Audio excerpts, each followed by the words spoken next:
talking about another one of the pitfalls that nonprofits have. So, if you have been in any kind of nonprofit that's received funding, you probably have received some kind of a grant at one point or another. Now, what you might not know, and what my others might not know, is that oftentimes when it comes to grants, you have to track where that funding is specifically going. And so when you only have maybe even two grants, that's not really that big of a deal. But let's start adding, where you have four grants and they're restricted at that. And when you have a restricted grant, when we use it for a specific purpose, a lot of times it has to do with programming. And so, what programming that obviously has to do with program expenses, but a lot of times is that you can have so much restricted money coming into an organization that all of a sudden you don't have any funds to actually cover overhead, which I it's one thing is really important to have both unrestricted and restricted funding. But what is also really important is having some be able to track the funds. And now here's the thing is that you could start to use a spreadsheet, and track down the funding and where it is and all of that good stuff. But what becomes really kind of complicated and makes it a lot more difficult is when you start looking at the funding partway through the year or partway through the period that you're receiving funding and you realize that you have too much funding in one place on one grant and not enough funding in one place on another grant. And so what that requires is for you to be able to start moving the allocations of these funds around. And what we like to call this grant tracking. And we have a really great system to be able to help organizations with this. It makes it really simplified and it makes it a lot easier to reallocate funds to grants.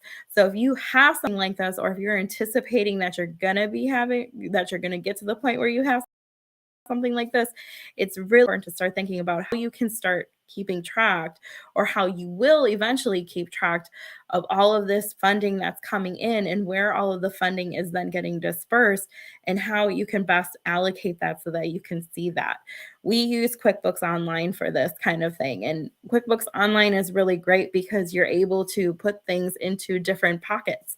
So you can have grants being tracked in one area and tracking the same, different grant in another area and be able to run a report where you can see where all of the funding is coming in and where all of it is going on based off of the funding source.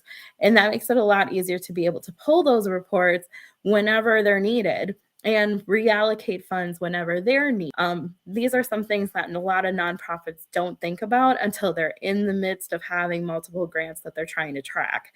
And trust me, that is a really hard mountain, hill, valley, pole, whatever you want to call it, to crawl. So make sure you get ahead of it. Make sure that you're aware. Make sure you're thinking about some of these things. If you're a nonprofit and you're going to be going for a lot of funding sources, this is the prime opportunity to really figure out how to get your accounting system in place to be able to support the functions and the activities of your organization. And remember, you want to have both unrestricted and restricted funding. So please understand the difference between the two of them when you start going for grants and funding opportunities. Okay, that is all for today. If you have more questions, please see me. Please text the number. It comes to me. Join our Facebook group where we're a lot more content into this year and really developing and cultivating that group a lot more than I have in the past. It's been an interesting couple of years, guys, but I'm really excited to be able to share more and more information with you, putting on some workshops as well. So be sure to follow me, be sure to join our group. And I look forward to speaking with you more. And please let me know if you have any questions. I'm always open for that. Talk to you later. Bye.